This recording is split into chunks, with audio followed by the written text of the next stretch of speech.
evening. I know that we submitted to you guys a list of questions prior to this evening. I don't know if you guys are going to include this now, or if you're going to do that later. How are you going to answer those here this evening? We'll do that later on the discussion portion. Okay. First of all, in response to what you were just saying, Mr. Batchelor, you just mentioned that this income is not subsidized, that the rent is not in any way subsidized by the government. However, is it true that the rental price on these properties are lower than the standard market price for these properties because they are designated for low-income housing? It's a yes or no question. It is a yes or no question? It is. I think that's what we do tonight. I don't have a yes or no answer. Well, according to the document, and you can hear, according to the document posted on the DCA, the rental prices for these properties are lower than the standard market rental price for any other community, any other development like this in the entire CSRA, including Harrisburg, Maxwell House Apartments, Cherry Tree Crossing, Wedgewood Apartments, Westwood Apartments. So while it may not be government subsidized rental property, it is discounted rental property for low-income individuals. The property, the rentals that are charged are set by the owner in accordance with the requirements of his agreement with the Department of Community Affairs. But the owner plays an important role in setting those amounts. The tenants, the residents. But what we are asking is, if the rental price for these homes would be $1,200 a month, and the tenants are only asked to pay $400 a month, where does the difference between $400 and $1,200 a month come from? It comes from the investment in the project by the investors. Okay,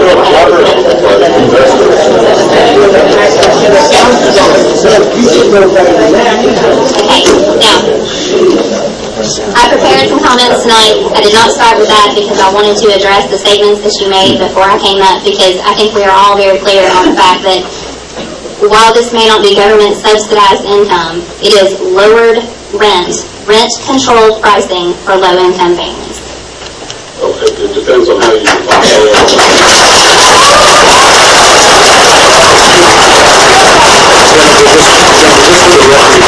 You need to state your name and address. I'm sorry. I just want to go back and make sure that's the No problem.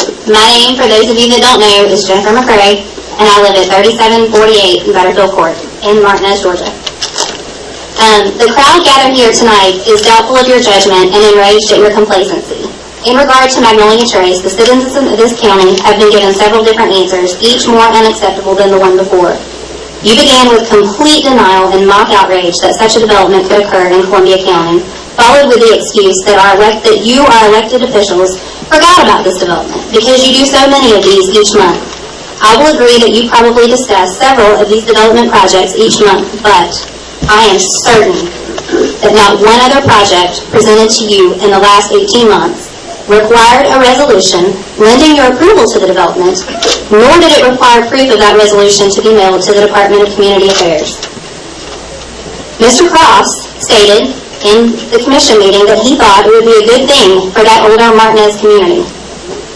The thought struck me that if you were honestly caught off guard and you were surprised and outraged when you found out about this project, why were you then not outraged when it was originally presented to you? And even if it was presented as not the same project that we are all here standing here tonight in opposition of, why did you not do more research on exactly what it meant for the community and the county as a whole? You as our elected officials,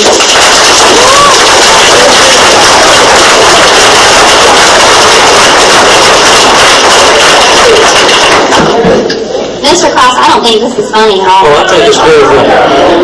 You find this... You missed the point here. We did not.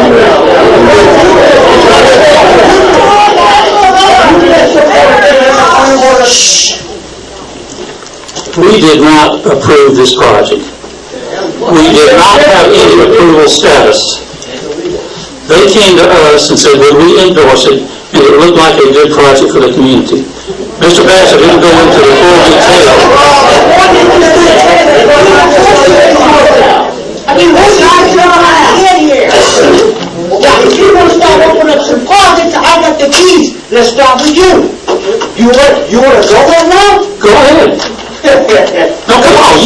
ready to go The ahead. government collection of tax laws will take you later. Right now, we're going to do this. No, say it again. You heard what I said. No, I didn't. Well, then, we must go ahead. No, you might say it again, because you're saying On the fourth one to speak, and then I'm going to lay it all out for you. Okay, good. Yeah. This was not our project to initiate, to approve, or disapprove. Mr. Baxter outlined how this works with the Department of Community Affairs and a private developer. However, you signed and gave approval a resolution voicing your support of and your approval of this project. But that was not approval of the project. That was supporting the nature of the thing, and if they wanted to spend 9 months... Let's go ahead.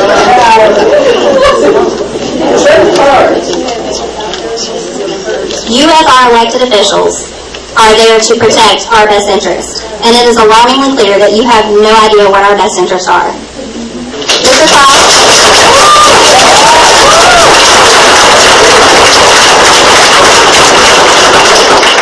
Mr. Cross, I have heard you say on multiple occasions that we can't know the outcome of this project, whether it will have a positive or a negative impact on our community.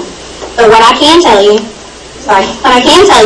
is that the people gathered here tonight are extremely unhappy at your willingness to allow our community to be the guinea pigs in your experiment.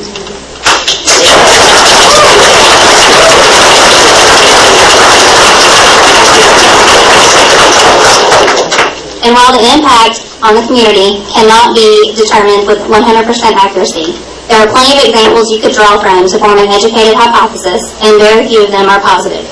In fact, in my research, I was unable to find even one community with similar demographics where the impact was positive.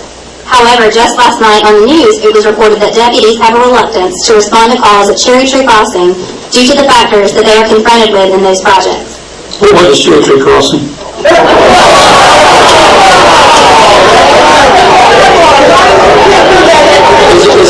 Is it a single-family residence or is it apartments? Our own sheriff, Clay Whittle, has been very vocal with his opinion of similar projects like this. Listen. We're going to maintain control of this meeting. If you can't listen and be respectful, we're going to clear the room. Okay? Then, Mr. Cross, I respectfully ask that you drop the sarcasm. I have no sarcasm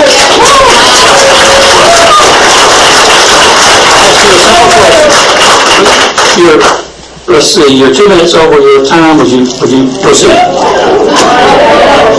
own Sheriff Clay Whittle has been very vocal with his opinion of similar projects like those of Wedgwood and Westwood Apartments. A study from the Department of Health and Human Services finds a direct correlation between the crime committed by the youth in low-income families, stating that they were more likely to become involved in the consumption of and the sale of illegal drugs, attack someone or get into fights, become a member of a gang, destroy property, or carry a gun. And yet the County Commission felt it would be a good thing for our community to invite 50 units consisting of 3 and 4 bedroom homes into our community, units whose target demographics will be larger families, which most often means children.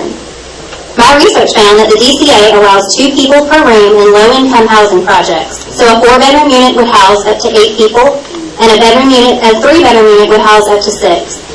Before allowing this process, did anyone contact the Board of Education to find out what type of effect this would have on our school system, who is already heavily burdened by these same things?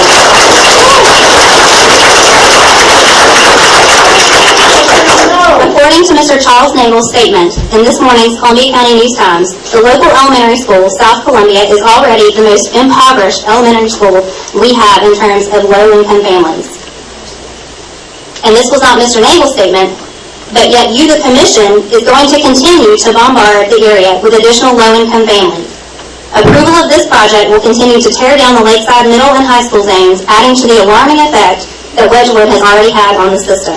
How could that be a good thing for our community? Yes, we may have been an older community, but what was wrong with that?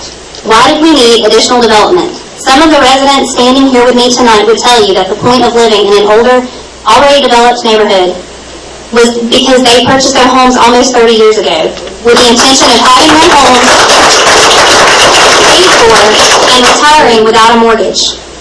Now, thanks to your insightfulness, some of these same people have doubts about their plans and are concerned with what shape this neighborhood might be in 5 or even 10 years from now. In too little, too late fashion, the county citizens have been told that there is not now, and never really was, a way to stop this development. If this were poker, I would have to call your bluff. The property for Magnolia+Trace was not purchased until September of 2011, almost 15 months after you were presented with this plan. The developer waited to actually close on the property until he knew that this project was unstoppable and an absolute moneymaker. We may never know if this was stoppable, but what we will know is that you never even tried. We know that you didn't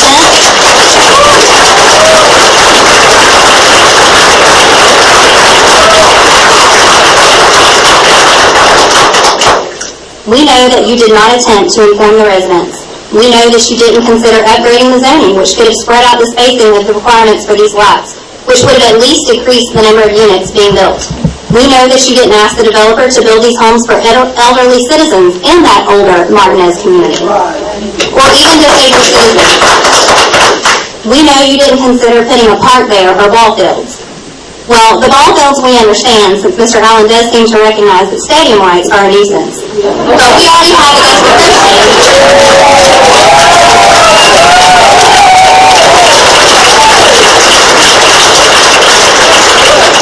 But we already have Augusta Christian, and that doesn't bother us too much. We know that you never considered one single alternative for this property except for the one presented to you. We have also been told that this project is for families who are middle-income, blue-collar workers. If you knew us, you would know that we already live there. We own our own homes, and we are middle-income families.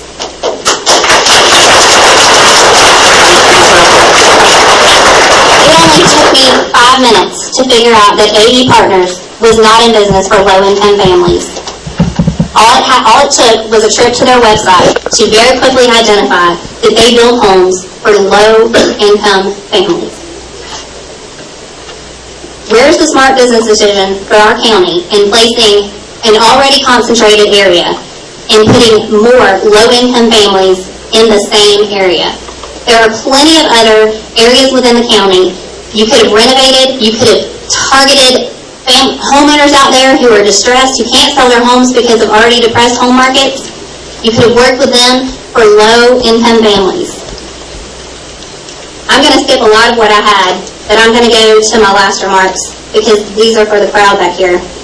My last remarks I devote to the crowd gathered behind me. First, let me say thank you for your overwhelming support and recognition of the impact that this project has on our family, our community, and our schools.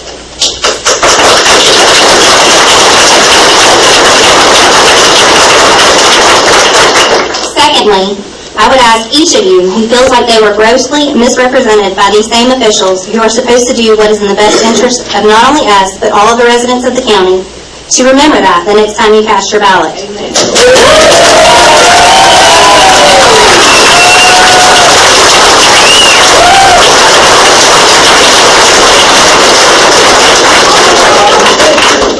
The bottom line to this situation is that if these men were more in touch with the way we live our lives and how hard most of us have worked to get where we are today, then we would be at home tonight finishing homework, having dinner with our families, and relaxing after a long day at work.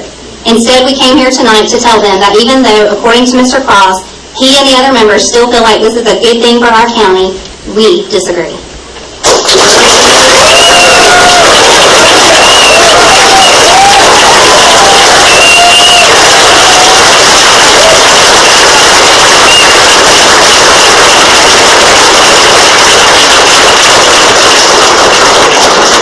Next up, we have Ms. Sharon Bell.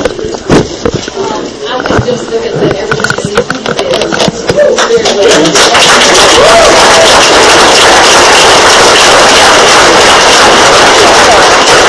Mr. Rodney Marks.